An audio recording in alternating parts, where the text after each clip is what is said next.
నేను ఎక్కువ మా డిప్యూటీ సీఎం గారు ఈ పవర్ పాయింట్ ప్రజెంటేషన్ శ్వేతపత్రం సంబంధించి కొన్ని విషయాలు చెప్పిండ్రు. దాంట్లో ఆ బుక్లో క్లారిటీగా ఉన్నాయి నెంబర్స్. గత 10 సంవత్సరాలలో వీళ్ళు చేసిన విధ్వంసం వల్ల ఈ విద్యుత్ సంస్థలు ఎట్లా నష్టాలకు పోయినాయి అని చెప్పి శ్వేతపత్రంలో చాలా డీటెయిల్గా ఉన్నది.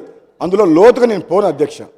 అదేవిధంగా ఈ మంత్రి గారు మాట్లాడిన మాటలు విన్న తర్వాత గౌరవ ముఖ్యమంత్రి గారు కూడా యాదాద్రి పవర్ ప్లాంట్ విషయంలో కానీ భద్రాద్రి పవర్ ప్లాంట్ విషయంలో అవుట్డేటెడ్ టెక్నాలజీ తీసుకొచ్చి ఏ విధంగా మనకు 4 రూపాయల యూనిట్ దొరికే పవర్ని 6-7 రూపాయలకు పోయిందో వాళ్ళు చేసిన తప్పిదం మీద, అదేవిధంగా ఛత్తీస్గఢ్ తోటి మనం ఒప్పందం చేసుకొని సకాలంలో డబ్బు చెల్లించకుండా ఈరోజు బయట ఎక్కువ రేటుకు ఛత్తీస్గఢ్ అగ్రిమెంట్ కాదని చేసిన పొరపాట్ల మీద ఎంక్వైరీ చేస్తామని చెప్పి చాలా డీటెయిల్గా చెప్పారు అధ్యక్ష.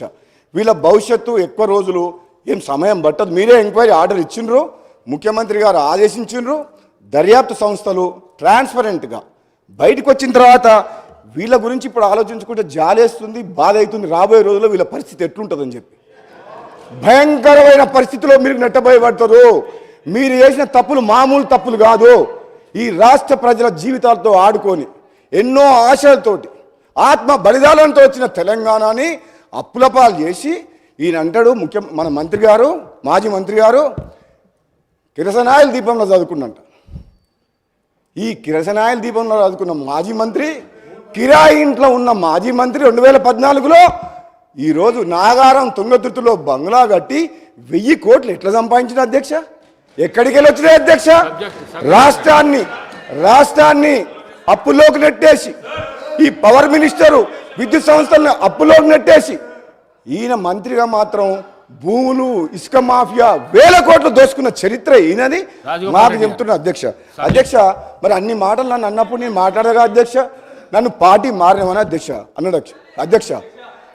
ఈ పార్టీలో ఉన్నా ఆ పార్టీలోకి పోయినా ప్రభుత్వ వ్యతిరేకంగా పోరాటం చేసి నా ఆశయం లక్ష్యం ఒకటే అధ్యక్ష, ఈ కుటుంబ పాలన పోవాలి, నియంత పాలన పోవాలని తెలంగాణ సమాజం మొత్తం తెలంగాణ ఇచ్చిన కాంగ్రెస్ పార్టీ వైపు చూస్తే మళ్ళీ కాంగ్రెస్ పార్టీకి వచ్చిన మీకు అర్థం కాలేదా? నాలాంటి వ్యక్తి మళ్ళీ వాపసు వచ్చిందంటే మీ పని అయిపోయిందని మీకు అర్థం కాలేదా? నేను వచ్చిన తర్వాత మీరు అటుపక్క పోయిన మాట మర్చిపోకండి. పార్టీ మారింది ప్రజల కోసం. ఆనాడైనా ఈనాడైనా ప్రజల పక్షాన నేను గొంతు విప్పింది తప్పితే వీళ్ళ పదవులకు డబ్బులకు ఆశపడే వ్యక్తులం కాదు. మీలాగా వంగంగి దండాలు పెట్టి జీవుతులని చెప్పి మీ మాజీ ముఖ్యమంత్రి గారి దగ్గర పదవుల కోసం నోరు మెదపలేని వ్యక్తులు అధ్యక్ష. వీళ్ళు నిజంగా ఒక్క మాట చెప్తా వీళ్ళకు అధ్యక్ష. ఈరోజు విద్యుత్ సంస్థలు కానీ నీటిపారుదల ప్రాజెక్టులు కానీ ఈ మంత్రివర్యులు, ఈ ఎమ్మెల్యేలు, అధికారులు ధైర్యంగా మాజీ ముఖ్యమంత్రి గారి దగ్గర ధైర్యంగా చెప్పలేకపోయారు కాబట్టి ఈ అనర్థం జరిగి ఈ రాష్ట్రం అప్రపాలైంది. మీకుందా ఆ ధైర్యం?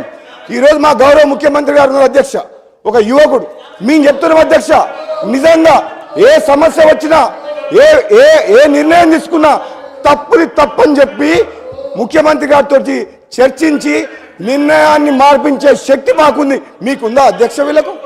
వీళ్ళు ఆయన ముందర నిలబడి మాట్లాడతారా అధ్యక్ష?